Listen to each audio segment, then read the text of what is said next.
മറ്റൊരു വിവാദം ഇന്ന് തമിഴ്നാട്ടിൽ പൊട്ടിപ്പുറപ്പെട്ടിട്ടുള്ളത് അവിടെ പ്രശസ്ത എഴുത്തുകാരനും തിരക്കഥാകൃത്തുമായിട്ടൊക്കെ ആയിട്ടുള്ള മനു ജോസഫാണ് ഇന്ന് ഒരു വിവാദത്തിന് തിരികൊളുത്തിയിരിക്കുന്നത്.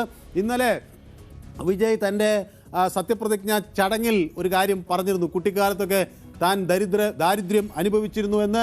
അപ്പോൾ കുട്ടിക്കാലത്ത് അങ്ങനെ ഒരു ദാരിദ്ര്യവും വിജയ് അനുഭവിച്ചിരുന്നില്ല എന്നാണ് ഇപ്പോൾ ഈ എഴുത്തുകാരൻ്റെ പ്രതികരണം. വിജയുടെ കപടതയാണ് കഴിഞ്ഞ ദിവസം അങ്ങനെ പറയാൻ അദ്ദേഹത്തെ പ്രേരിപ്പിച്ചത് എന്ന് ഇവിടെ വ്യക്തമാക്കുന്നു. അതോടൊപ്പം തന്നെ ഈ എക്സ് ഹാൻഡിലാണ് ഇത്തരമൊരു പ്രതികരണം വന്നത്.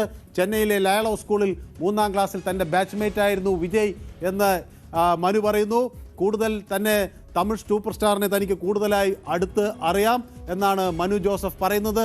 തമിഴ്നാട് മുഖ്യമന്ത്രിയായി ശേഷമുള്ള വിജയുടെ പ്രസംഗത്തിൽ ദാരിദ്ര്യത്തിലാണ് വളർന്നതെന്ന് പറഞ്ഞിരുന്നു. വിശപ്പെന്താണ് എന്നറിയാമെന്ന് ഒക്കെ വിജയ് പറഞ്ഞിരുന്നത്. ലയളോ സ്കൂളിൽ 3ാം ക്ലാസ്സിൽ സഹപാഠിയായിരുന്ന സമയത്ത് വിജയെ തനിക്കറിയാം. അതുകൊണ്ട് മനു ജോസഫ് പറയുന്നത്, വിജയ് പറയുന്നത് അസംബന്ധമാണ്.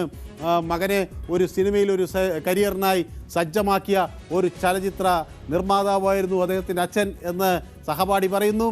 വിജയുടെ പിതാവും മുതിർന്ന ചലച്ചിത്ര നിർമ്മാതാവുമായ എസ് എ ചന്ദ്രശേഖരനെ ചൂണ്ടിക്കാണിച്ചുകൊണ്ട് ജോസഫ് എഴുതുന്നു. അതോടൊപ്പം തന്നെ മിക്ക ചലച്ചിത്ര പ്രവർത്തകരെ പോലെയും അദ്ദേഹത്തിൻ്റെ അച്ഛനും ചിലപ്പോഴൊക്കെ സാമ്പത്തിക ബുദ്ധിമുട്ടുകൾ വരാനൊക്കെ സാധ്യതയുണ്ട്. പക്ഷേ അത് തമിഴ്നാട്ടിലെ ദാരിദ്ര്യവുമായി അതിനെ തുലനം ചെയ്യാൻ പാടില്ല എന്ന് അദ്ദേഹം പറയുന്നു. കാരണം ചില സമ്പന്നന്മാർ അവർക്ക് ചില ഘട്ടങ്ങളിൽ സാമ്പത്തിക പ്രതിസന്ധികൾ വരും. അത് അവർ ഒരുപക്ഷെ സുഹൃത്തുക്കളുണ്ട്, അവർക്കതിനുമായുള്ള ബന്ധങ്ങളുണ്ട്, അവർക്ക് അതിജീവിക്കാൻ കഴിയും. അതുപോലെയല്ല യഥാർത്ഥത്തിൽ തെരുവിൽ ദരിദ്രനായി ജനിച്ച് ജീവിച്ച് മരിക്കുന്ന ഒരാളുടെ കാര്യം എന്ന കൂടിയാണ് അവിടെ ചൂണ്ടിക്കാണിക്കുന്നത്. അപ്പോൾ ദാരിദ്ര്യത്തിൽ നിന്ന് മുക്തരാകുന്നു എന്ന താൻ വന്നു എന്നൊക്കെ പറയുന്നത് വലിയ ആശയക്കുഴപ്പം ഉണ്ടാക്കുന്നു എന്നാണ് ഈ വിജയുടെ സഹപാഠിയുടെ ഒരു നിലപാട്. ഏതായാലും 1974 വിജയ് ജനിക്കുന്നത്. അപ്പോൾ ജനിക്കുന്നത് വരെ വിജയുടെ പിതാവ് ഒരു അസിസ്റ്റന്റ് ഡയറക്ടറായിരുന്നു. 78 അദ്ദേഹം ഒരു സംവിധായകനായി. 84 തൻ്റെ പിതാവിൻ്റെ ആക്ഷൻ ക്രൈം ചിത്രമായ വെട്രിയിൽ ബാലതാരമായി വിജയ് അരങ്ങേറ്റം കുറിച്ചു. 92 അവിടെ പുറത്തിറങ്ങിയ നാളെ തീർപ്പിൽ വിജയ് നായകനായി എത്തി.